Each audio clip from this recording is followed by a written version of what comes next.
ಶ್ರೀ ಶಿವಪುರಾಣ ಪಾರ್ವತೀಖಂಡ. ತಾರಕಾಸುರನ ವೃತ್ತಾಂತ. ದಿತಿಯು ರಾಕ್ಷಸರಿಗೆ ತಾಯಿಯು. ಈಕೆಯು ಕಶ್ಯಪ ಪ್ರಜಾಪತಿಯ ಹೆಂಡತಿ. ಆಕೆಯ ಪುತ್ರರೇ ಹಿರಣ್ಯಾಕ್ಷ, ಹಿರಣ್ಯಕಶ್ಯಪು. ಇವರಿಬ್ಬರು ಶ್ರೀಹರಿಯ ಅವತಾರವಾದ ವರಾಹ ನರಸಿಂಹ ರೂಪದಿಂದ ವಧಿಸಲ್ಪಟ್ಟ ವಿಚಾರವು ನಿಮಗೆಲ್ಲ ತಿಳಿದೇ ಇರುವುದು. ಅನಂತರ ಆಕೆಗೆ ಶಿವದೀಕ್ಷಾ ಮಹಿಮಾನಂದವಾದ ವಜ್ರಾಂಗದ ಎಂಬ ಮಗನು ಹುಟ್ಟಿದನು. ದೈವಭಕ್ತಿಯುಳ್ಳ ಈತನಲ್ಲಿ ಸಾತ್ವಿಕ ಗುಣವು ಅಧಿಕವಾಗಿತ್ತು. ಆದರೆ ದುರದೃಷ್ಟವಶಾತ್ ಈತನ ಭಾರ್ಯೆಯಾದ ವರಾಂಗಿಯು ಅತ್ಯಂತ ಕಾಮ ಪ್ರವರ್ತಳು, ಅಧಿಕ ತಾಮಸ ಪ್ರವೃತ್ತಿಯುಳ್ಳವಳು. ಒಂದಾನೊಂದು ಮಹಾನಂದ ವೇಳೆಯಲ್ಲಿ ಗಂಡನು ಅಮಿತವಾದ ಸುಖ ಕೇಳಿಯಲ್ಲಿ ಸಂತೋಷವನ್ನು ಹೊಂದಿದಾಗ ಆ ಕಾಮುಕಿಯು ತನ್ನ ಗಂಡನಿಂದ ಒಂದು ವರವನ್ನು ಹೊಂದಿದಳು. ಹರಿಗೆ ದುಃಖವನ್ನುಂಟು ಮಾಡುವ, ಮೂರು ಲೋಕಗಳಲ್ಲಿ ಆತನಿಗೆ ಎದುರಾಳಿ ಯಾರೂ ಇರದ ಅಮಿತ ಬಲಶಾಲಿಯಾದ ಮಗನು ಬೇಕೆಂಬುದೇ ಆಕೆಯ ಕೋರಿಕೆ.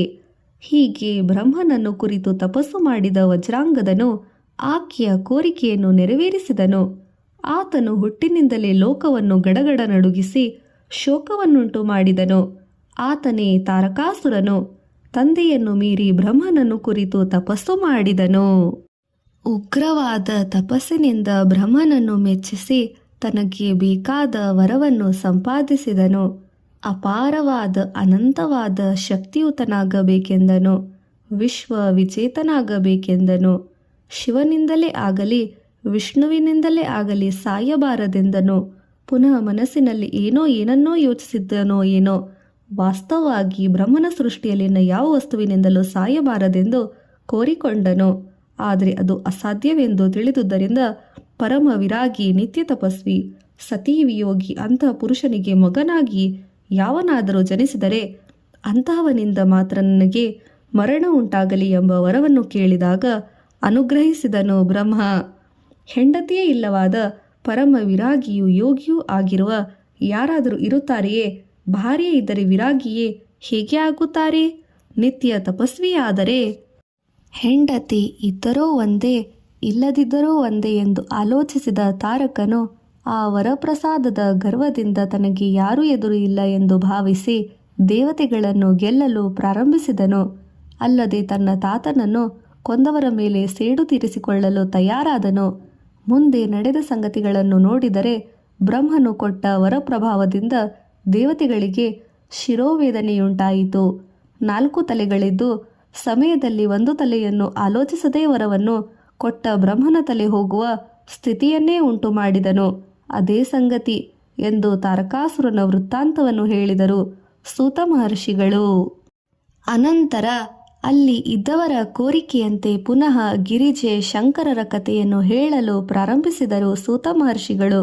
ದೇವತೆಗಳ ಆಸೆಯು ವಿಪರೀತವಾದದ್ದು ಎಂದುಕೊಂಡ ಮದನನು ಸರ್ವ ಪ್ರಪಂಚವನ್ನು ಸಂಮೋಹನಗೊಳಿಸುವ ನಾನು ಸಾಕ್ಷಾತ್ ಶಿವನನ್ನು ಕೂಡ ವಿಚಲಿತಗೊಳಿಸಿ ವಿಲಚಿತವನ್ನಾಗಿ ಮಾಡುತ್ತೇನಲ್ಲ, ನನ್ನ ಅಧಿಕಾರವು ಲೋಕಕ್ಕೆಲ್ಲ ಒಳ್ಳೆಯದೇ ಎಂದು ಅಹಮಿನಿಂದ ಶಿವನ ತಪಸ್ಸನ್ನು ಆಚರಿಸುತ್ತಿದ್ದ ಸ್ಥಳಕ್ಕೆ ಬಂದು ಸೇರಿದನು. ಇನ್ನೂ ಏನಿದೆ? ಅಕಾಲದಲ್ಲಿ ವಸಂತ ಋತುವಿನ ಆಗಮನದ ಸೂಚನೆ ಆರಂಭವಾಯಿತು. ಕಾಲಕಾಲದಲ್ಲಿ ವಸಂತ ಋತುವಿನ ಆಗಮನ ತಪೋದೀಕ್ಷೆಯಲ್ಲಿ ಇರುವವರಿಗೆ ಪ್ರತಿಕೂಲವಾಯಿತು. ಅಶೋಕಾದಿ ವೃಕ್ಷಗಳು ಪುಷ್ಪ ಭರಿತವಾದವು. ಮಾವಿನ ಮರಗಳು ಚಿಗುರಲಾರಂಭಿಸಿದವು. ದುಂಬಿಗಳ ಝೇಂಕಾರ, ಕಿರ ಶುಕ ಕಪಿಕಗಳ ಕಲಾಕಲರವ ಅಧಿಕವಾಯಿತು. ಈ ಮಧುಮಾಸವು ಬರಲಾಗಿ ಮಾನಿನಿಯೊಡನೆ ದೇವಲೋಕದಿಂದ ಹಿಮಾಲಯಕ್ಕೆ ವಿಹಾರಕ್ಕೆ ಬಂದ ಕಿನ್ನರ, ಕಿಂಪುರುಷ, ಗಂಧರ್ವರ ಮದನನ ಕೇಳಿಗೆ ಸಹಾಯಕವಾಗಿದ್ದರು. ಮಹೇಶ್ವರನ ತಪಸ್ಸನ್ನು ಅಣು ಮಾತ್ರವು ಕದಲಿಸಲು ಸಾಧ್ಯವಾಗಲಿಲ್ಲ. ಪರೋಕ್ಷವಾಗಿ ಆಗದಿದ್ದರೂ ಪ್ರತ್ಯಕ್ಷವಾಗಿ ಆದರೂ ತನ್ನ ಪ್ರತಾಪವನ್ನು ಪ್ರದರ್ಶಿಸಬೇಕೆಂದುಕೊಂಡನು. ಆತನ ಪ್ರಯತ್ನಗಳಿಗೆ ಸಂಹರಿಸಿಕೊಳ್ಳುವ ಎಂಬಂತೆ ಪಾರ್ವತಿಯು ಕೂಡ ಶಿವ ಪರಿಚಯಾರ್ಥವಾಗಿ ಆತನ ಸಮೀಪದಲ್ಲೇ ಸಂಚರಿಸುತ್ತಿದ್ದಳು. ಮದನನಿಗೆ ಒಳ್ಳೆಯ ದಾರಿ ತೋರಿದಂತಾಯಿತು. ತರುಣಾಬ್ಜಮುಖಿ ಪರ್ವತರಾಜಕುಮಾರಿ ಚಂದ್ರಶೇಖರನ್ನು ಸಮೀಪಿಸಿ ಕೈ ಜೋಡಿಸಿ ತಲೆ ತಗ್ಗಿಸಿ ಆತನ ಸಮೀಪದಲ್ಲಿ ನಿಂತಿದ್ದಳು. ಸರಿಯಾಗಿ ಅದೇ ಸಮಯದಲ್ಲಿ ಶಿವನು ಧ್ಯಾನ ನಿಷ್ಠೆಯಿಂದ ಹೊರಗೆ ಬಂದು ಕಣ್ಣುಗಳನ್ನು ತೆರೆದು ತನ್ನ ಎದುರಿಗೆ ನಿಂತಿದ್ದ ಪಾರ್ವತಿಯನ್ನು ಹಸನ್ಮುಖವಾಗಿ ನೋಡಿದನು. ಅದೇ ಸರಿಯಾದ ಸಮಯವೆಂದು ಭಾವಿಸಿ ಮದನನು ಕ್ಷಣ ಮಾತ್ರವೇ ಆಲಸ್ಯ ಮಾಡದೆ ಹರ್ಷಣ ಎಂಬುವ ಬಾಣವನ್ನು ಪ್ರಯೋಗಿಸಿದನು. ನಿಧಾನವಾಗಿ ಸಮೋನಾ ಅಸ್ತ್ರವನ್ನು ಪ್ರಯೋಗಿಸಿದನು. ಇನ್ನೂ ಏನಿದೆ ಆ ಪುಷ್ಪಾಯುಧ ಪ್ರಭಾವವು ಚಂದ್ರೋದಯದ ಸಮಯದಲ್ಲಿ ಸಮುದ್ರದ ತೆರೆಯಿರುವಂತೆ ನಿಮಿಷ ಮಾತ್ರದಲ್ಲಿ ಈಶ್ವರನ ಚಿತ್ತವನ್ನು ಚಂಚಲಗೊಳಿಸಿತು. ಆದರೆ ಶಿವನು ಅಪ್ರಮತನು. ತನಗೆ ಉಂಟಾದ ವಿಕಾರಕ್ಕೆ ಕಾರಣ ತಿಳಿಯಲು ತನ್ನ ಸುತ್ತಲೂ ನೋಡಿದನು. ಶಿವನು ತನ್ನನ್ನೇ ಹುಡುಕುತ್ತಾ ಇದ್ದಾನೆ ಎಂದು ಅರ್ಥವಾಯಿತು ಮದನನಿಗೆ. ತಪ್ಪಿಸಿಕೊಂಡು ಓಡಿ ಹೋಗಲು ಪ್ರಯತ್ನಿಸಿ ಗಿರೀಶನ ದೃಷ್ಟಿಗೆ ಗೋಚರಿಸಿಬಿಟ್ಟನು. ತಕ್ಷಣವೇ ತೀಕ್ಷ್ಣವಾದ ತನ್ನ ಮೂರನೇ ಕಣ್ಣು ತೆರೆದನು ತ್ರಿಲೋಚನನು. ಆತನ ಮೂರನೇ ಕಣ್ಣು ವಾಸ್ತವವಾಗಿ ಅಗ್ನಿ. ಒಂದು ಮಹಾ ಉಗ್ರಜ್ವಾಲೆಯು ನಿಟಿಲಾಕ್ಷನ ಕಣ್ಣಿನಿಂದ ಹೊರಬಂದಿತು ಅಷ್ಟೇ. ಮನ್ಮಥನ ಭಗ್ನ ಊರಿದು ಹೋದನು. ತಿರುಗಿ ನೋಡಿದರೆ ಅಲ್ಲಿ ಏನಿದೆ? ಬರೀ ಭಸ್ಮದ ಕುಪ್ಪೆ. ಆ ಮಹಾ ವಿಷಾದಕರ ದೃಶ್ಯವನ್ನು ನೋಡಿದ ದೇವತೆಗಳು ಮುನಿಗಳೆಲ್ಲರೂ ಮಹಾ ಹಾಹಾಕಾರ ಮಾಡಿದರು. ಮನ್ಮಥನನ್ನು ರಕ್ಷಿಸುವ ದೃಷ್ಟಿಯಿಂದ ಬಂದವರೆಲ್ಲ ಸ್ವಲ್ಪ ದೂರದಲ್ಲೇ ಇರುವಾಗಲೇ ಅವರ ಕಣ್ಣು ಮುಂದೆ ದಾರುಣವೊಂದು ನಡೆದೇ ಹೋಯಿತು. ಹಠಾತ್ತನೆ ಶಿವನು ಅಂತರ್ಧಾನನಾದನು. ಮನ್ಮಥನ ಪತ್ನಿಯಾದ ರತಿದೇವಿಗೆ ಈ ವಾರ್ತೆಯು ತಕ್ಷಣವೇ ತಿಳಿಯಿತು. ಆಕೆಯು ಶೋಕ ವಿಚಲಿತಳಾಗಿ ಮೂರ್ಛೆ ಹೋದಳು. ಪರಿಚರ್ಚೆಯಿಂದಾಗಿ ತಿರುಗಿ ಎಚ್ಚರಗೊಂಡು ದೀರ್ಘ ಶೋಕದಲ್ಲಿ ಮುಳುಗಿದಳು. ದೇವತೆಗಳೆಲ್ಲರೂ ಒಟ್ಟಾಗಿ ತನ್ನ ಪತಿಯನ್ನು ಬೂದಿ ಮಾಡಿದಳೆಂದು ಪ್ರಲಾಪಿಸಿದಳು. ತನ್ನ ಪತಿಯಿರದ ಬದುಕಿದ್ದು ಪ್ರಯೋಜನವಿಲ್ಲವೆಂದು ಅಗ್ನಿ ಪ್ರವೇಶ ಮಾಡಲು ಸಿದ್ಧಳಾದಳು. ಆಗ ಆಕಾಶವಾಣಿಯು ರತಿದೇವಿಯನ್ನು ಉದ್ದೇಶಿಸಿ ಈ ಪ್ರಕಾರ ನುಡಿಯಿತು. ಮನ್ಮಥನ ಸತಿ, ಸಾಹಸ ಮಾಡಬೇಡ. ನಿನಗೆ ಅತಿ ಸ್ವಲ್ಪ ಕಾಲದಲ್ಲಿ ಶುಭ ಉಂಟಾಗುವುದು. ಯಾವುದೂ ಕರ್ಮ ಫಲರೀತ್ಯ ಜರುಗುವುದು. ಅದು ಜರುಗಲೇಬೇಕು. ಅಷ್ಟೇ ಅಲ್ಲ, ನಿನ್ನ ಗಂಡನಿಗೆ ಬ್ರಹ್ಮಶಾಪದಿಂದ ಈ ಪ್ರಕಾರವಾಯಿತು. ನಿನ್ನ ಜನನಕ್ಕೆ ಪೂರ್ವದಲ್ಲಿ ತಿರುಗಿದ ಈ ಪ್ರಸಂಗವು ನಿನಗೆ ತಿಳಿಯದೇ ಹೋಗಿದೆ. ಗರ್ವಾಂಧತೆಯಿಂದ ನೀಲಕಂಠನಿಗೆ ಮದನ ತಾಪವನ್ನು ಹುಟ್ಟಿಸುವ ದುಸ್ಸಾಹಸವು ನಿನ್ನ ಗಂಡನದು. ಈ ಭಸ್ಮವನ್ನು ಜೋಪಾನವಾಗಿ ಕಟ್ಟಿಟ್ಟು ಯಾವಾಗ ಪಾರ್ವತೀ ಪರಮೇಶ್ವರರ ವಿವಾಹವು ಜರುಗುವುದೋ ಆ ಸಮಯದಲ್ಲಿ ಅಂಬಿಕಾದೇವಿಯ ಕೋರಿಕೆ ಮೇರೆಗೆ ಶಿವನು ಕರುಣಾಂತರಂಗಿಯಾಗಿ ಮನ್ಮಥನನ್ನು ತಿರುಗಿಸಿ ಜೀವಂತಿಸುವಂತೆ ಮಾಡುತ್ತಾನೆ. ಅಶರೀರವಾಣಿಯ ಈ ಮಾತುಗಳನ್ನು ಕೇಳಿದ ಮೇಲೆ ರತಿದೇವಿಯ ದುಃಖವು ಸ್ವಲ್ಪ ಮಟ್ಟಿಗೆ ತಗ್ಗಿತು. ಪಾರ್ವತೀ ಪರಮೇಶ್ವರರ ಕಲ್ಯಾಣವು ಯಾವಾಗ ಜರುಗುವುದೋ ಏನೋ ಎಂದು ಆ ವೇಳೆಯಲ್ಲಿ ನಿರೀಕ್ಷಣೆಯಲ್ಲಿದ್ದಳು. ಪಾರ್ವತೀ ದೇವಿಗೆ ಈ ಪ್ರಸಂಗವು ತಿಳಿದು ಎಲ್ಲವನ್ನು ವಿಚಾರಿಸಿಕೊಂಡಳು. ತಾನು ಒಳ್ಳೆಯ ಗಂಡನಿಗಾಗಿ ತಪಿಸುತ್ತಾ ಇದ್ದರೆ ಅನ್ಯಾಯವಾಗಿ ತನ್ನ ಕಾರಣದಿಂದಾಗಲೇ ತಾನು ವನಿತೆಯೊಬ್ಬಳ ಭರ್ತನನ್ನು ದೂರ ಮಾಡುವ ಕಾರ್ಯವು ನಡೆದು ಹೋಯಿತಲ್ಲ ಎಂದು ಎಷ್ಟೋ ಛೇದಪಟ್ಟಳು. ಯಾವಾಗ ಮನ್ಮಥ ದಹನಕಾಂಡವು ಜರುಗಿತೋ ಇನ್ನು ಅಲ್ಲಿ ತಾನು ಇರಬಾರದೆಂದು ತಿಳಿದು ಅಲ್ಲಿಂದ ಶಿವನು ಅಂತರ್ಧಾನನಾದನು. ಪಾರ್ವತಿಯು ಪರಿಪರಿ ವಿಧಗಳಾಗಿ ಪರಿತಪಿಸಿದಳು. ಶಿವನು ಅಲ್ಲಿ ಇಲ್ಲದಿದ್ದುದರಿಂದ ನಂದೀಶ್ವರ ಮತ್ತಿತರ ಮುನೀಶ್ವರರು ಆ ಪಾರ್ವತರಾಜನ ಕುಮಾರಿಯನ್ನು ಹೊರಡಿಸಿ ತಿರುಗಿ ಆಕೆಯನ್ನು ಹಿಮವಂತನ ಸನ್ನಿಧಿಗೆ ಸೇರಿಸಿ ಜರುಗಿದ ಸಂಗತಿಗಳನ್ನೆಲ್ಲ ವಿವರಿಸಿದರು. ತನ್ನ ಪುತ್ರಿಯ ವಿಷಯದಲ್ಲಿ ಜರುಗಿದ ಆಶಾಭಂಗಕ್ಕೆ ಹಿಮವಂತನು ಬಹಳ ಚಿಂತಿಸಿದನು. ಇನ್ನೊಂದೆಡೆಗೆ ದುಃಖಾಗ್ನಿ ತಪ್ತಳಾದ ತನ್ನ ಮಗಳನ್ನು ಸಂತೈಸುತ್ತಾ, ಮಗಳೇ, ನಮ್ಮ ಪ್ರಾಪ್ತಿ ಇಷ್ಟೇ ನೋಡೋಣ ಎಂದು ಹೇಳಿ ನಮ್ಮ ಪ್ರಯತ್ನವನ್ನು ನಾವು ಮಾಡುತ್ತಿರಬೇಕು ಎಂದನು. ಮೇನಕಾದೇವಿಯ ತನ್ನ ಗಂಡನನ್ನು ಅನುಸರಿಸಿದಳು. ಪಾರ್ವತಿಗೆ ನಾರದರ ಉಪದೇಶ. ಮಾತಾಪಿತೃಗಳ ಮಾತುಗಳಿಗೆ ಪಾರ್ವತಿ ಒಂದಾದರೂ ಎದುರು ಮಾತನಾಡದೆ ಹೋದಳು. ಆಕೆಯು ತನ್ನ ಹೃದಯವನ್ನು ಶಿವನಿಗೆ ಅರ್ಪಿಸಿದಳು. ತನಗೆ ಸಮಾಧಾನ ಮಾಡಲು ಬಂದ ತಂದೆ ತಾಯಿಗಳನ್ನು ಕುರಿತು, ನೀವು ನನ್ನನ್ನು ಬದಲಿಸುವ ಪ್ರಯತ್ನ ಮಾಡಬೇಡಿ. ನಾನು ಪರಮಶಿವನ ಹೊರತು ಬೇರೆ ಯಾರನ್ನು ವಿವಾಹವಾಗಲಾರೆ. ಈ ಸಾರಿ ಏನಾದರೂ ಆಗಲಿ, ನನ್ನ ಪ್ರಯತ್ನದಲ್ಲಿ ಸಫಲವಾಗಿ ಕೃತಾರ್ಥಳಾಗುತ್ತೇನೆ ಎಂದು ನಿಶ್ಚಲ ಮನಸ್ಸಿನಿಂದ ಹೇಳಿದಳು. ಹೀಗೆ ಪರಿಪರಿ ವಿಧವಾಗಿ ಕೊರಗುತ್ತಿರುವ ಪಾರ್ವತಿಯ ಅವಸ್ಥೆಯನ್ನು ಆಕಾಶದಿಂದ ದೇವತೆಗಳು ವೀಕ್ಷಿಸುತ್ತಲೇ ಇದ್ದರು. ಇಂದ್ರನು ಪಾರ್ವತಿಗೆ ಧೈರ್ಯವನ್ನು ಹೇಳಿ ಬಾ ಎಂದು ನಾರದನನ್ನು ಕಳುಹಿಸಿದನು. ದೇವತೆಗಳೆಲ್ಲರೂ ಕ್ಷೇಮಾರ್ಥವಾಗಿ ಇಂದ್ರನ ಆಲೋಚನೆಗಳನ್ನು ಅವಶ್ಯಕವಾಗಿ ಅನುರಣಿಯಲ್ಲಿ ಹಿಮರಾಜನ ಸನ್ನಿಧಿಗೆ ಬಂದನು. ನಾರದರು ಹಿಮವಂತನನ್ನು ಭೇಟಿಯಾಗಿ ಆತನಿಗೆ ಧೈರ್ಯವನ್ನು ಹೇಳಿದನು. ಅನಂತರ ಪಾರ್ವತಿಯ ಬಳಿ ಬಂದು, ಮಗಳೇ, ನೀನು ಅಂಬೆ ಆದಿಪರಾಶಕ್ತಿ ಅವತಾರವು. ನಿನಗೆ ಹೇಳುವುದು ಏನೂ ಇಲ್ಲದಿದ್ದರೂ ಕಾಲಚಕ್ರರಿತವಾಗಿ ಹೇಳಬೇಕೆಂದು ಬಂದಿದ್ದೇನೆ. ಸದಾಶಿವನು ತಪಸ್ಸಾಧ್ಯನು, ಭಕ್ತವರದನು. ಆತನನ್ನು ಬಾಹ್ಯ ಸೌಂದರ್ಯದಿಂದ ಆಕರ್ಷಣೆಗೊಳಿಸುವುದು ಕೇವಲ ಭ್ರಮೆ. ಅಂಥ ಸೌಂದರ್ಯದಿಂದ ಆತನು ಸುಲಭ ಸಾಧ್ಯನು. ಆದುದರಿಂದ ನೀನು ಯೋಗಮೂರ್ತಿ ನಿಮಿತ್ತವಾಗಿ ತಪೋದೀಕ್ಷೆ ಕೈಗೊಳ್ಳುವುದು ಉತ್ತಮ ಎಂದು ಶಿವಪಂಚಾಕ್ಷರಿ ಮಂತ್ರವನ್ನು ಉಪದೇಶಿಸಿ ಅದನ್ನು ಜಪಿಸಬೇಕೆಂದನು ನಾರದನು. ಆ ಕ್ಷಣದಲ್ಲೇ ಪಾರ್ವತಿಯು ತಪಸ್ಸಮಾಧಿಗೆ ಕುಳಿತಳು. ಪಾರ್ವತಿಯ ತಪೋಗ್ರತೆ. ಹಂಸತೋಲಿಕಾ ತಲ್ಪದಲ್ಲಿ ಮಲಗಬೇಕಾದ ಪಾರ್ವತಿಯು ಬರೀ ನೆಲದ ಮೇಲೆ ಮಲಗುವಳು. ಪ್ರಾತಃ ಸಂಧ್ಯಾಕಾಲದಿಂದ ಪ್ರಾರಂಭಿಸಿ ಪ್ರತಿನಿತ್ಯ ಶಿವದೀಕ್ಷಾ ಪರಳಾದಳು. ಉಷ್ಣೋದಕ ಸ್ನಾನ, ಷಟ್ರೋಸೋಪೇತ ಭೋಜನ ಅವುಗಳನ್ನು ತ್ಯಜಿಸಿ ತಣ್ಣನೆಯ ನೀರಿನಲ್ಲಿ ಸ್ನಾನ, ಕಂದ ಮೂಲ ಫಲಗಳ ಆಹಾರ ಇವುಗಳನ್ನು ತನ್ನ ನಿತ್ಯಕೃತ್ಯಗಳ ಸೇರ್ಪಡೆ ಮಾಡಿಕೊಂಡಳು. ಕೋಮಲ ಶರೀರವನ್ನು ವಿವಿಧ ಗಂಧಾದಿಗಳಿಂದ ಪೂಸಿಕೊಂಡು ಆಭರಣಗಳಿಂದ ಅಲಂಕರಿಸಿಕೊಳ್ಳುವ ಬದಲು ವಿಭೂತಿ ರೇಖೆಗಳನ್ನು ಅಲಂಕರಿಸಿಕೊಂಡಳು. ಆದರೂ ಆಕೆಗೆ ಸದಾಶಿವನ ದರ್ಶನ ಭಾಗ್ಯವು ದೊರಕಲಿಲ್ಲ. ಶಿವ ನಿರೀಕ್ಷಣೆಗೆ ಶಿವನನ್ನು ಕುರಿತು ತಪಸ್ಸೇ ಉತ್ತಮವೆಂದು ಭಾವಿಸಿ ಆ ಪ್ರಯತ್ನದಲ್ಲಿ ಉರಿ ಬೇಸಿಗೆಯಲ್ಲಿ ಪಂಚಾಗ್ನಿ ಮಧ್ಯದಲ್ಲಿ ನಿಂತು ಸೂರ್ಯಮಂಡಲವನ್ನು ನಿರೀಕ್ಷಿಸುತ್ತಾ ತಪಸ್ಸು ಮಾಡಿದಳು. ಚಳಿಗಾಲದಲ್ಲಿ ವರ್ಷಾಧಾರಿಯಲ್ಲಿ ನಿಂತು ತಪಸ್ಸನ್ನು ಆಚರಿಸಿದಳು. ಆಕೆಯನ್ನು ನೋಡಿದ ವೃದ್ಧರು ಆಶ್ಚರ್ಯಪಡುವ ರೀತಿಯಲ್ಲಿ ಆಕೆಯ ತಪೋಗ್ರತೆ ನಿದರ್ಶನವಾಯಿತು. ಇಂದ್ರಾದಿ ದೇವತೆಗಳು ಸದಾಶಿವನನ್ನು ಪ್ರಾರ್ಥಿಸಿ ಪಾರ್ವತಿಯನ್ನು ವರೆಸಿ ಪ್ರಪಂಚವನ್ನು ಕಾಪಾಡಬೇಕೆಂದು ಬೇಡಿಕೊಂಡರು. ಪಾರ್ವತಿಯಲ್ಲಿ ಜನಿಸಿದ ಕುಮಾರನಿಂದ ತಾರಕನ ಪೀಡೆ ತೊಲಗಿಸು ಎಂದು ಅಭ್ಯರ್ಥಿಸಿದರು. ಅವರಲ್ಲಿ ಕರುಣೆ ತೋರಿಸಿ ಹಾಗೆಯೇ ಜರುಗುವುದೆಂದು ಅಭಯವನ್ನಿತ್ತನು ಕಳುಹಿಸಿದನು ಶಿವ. ಬ್ರಹ್ಮಚಾರಿಯಂತೆ ನಟನೆ. ಪಾರ್ವತಿಯೊಡನೆ ಮುಖಾಮುಖಿ. ಒಂದು ದಿವಸ ಮಧ್ಯಾಹ್ನದ ಸಮಯ ಪಾರ್ವತಿಯು ಯಥೋಚಿತ್ತವಾದ ನಿಯಮ ನಿಷ್ಠೆಗಳಿಂದ ತಪಸ್ಸನ್ನು ಆಚರಿಸುತ್ತಿದ್ದ ವೇಳೆಗೆ ಅಲ್ಲಿಗೆ ಒಬ್ಬ ಬ್ರಹ್ಮಚಾರಿ ಆಗಮಿಸಿದನು. ಸೂರ್ಯನ ತೇಜಸ್ಸಿನಂತೆ ಪ್ರಕಾಶಿಸುತ್ತಿದ್ದನು. ಆತನು ಕೃಷ್ಣಾಜಿನ ಜಪಮಾಲೆ ಧರಿಸಿದ್ದನು.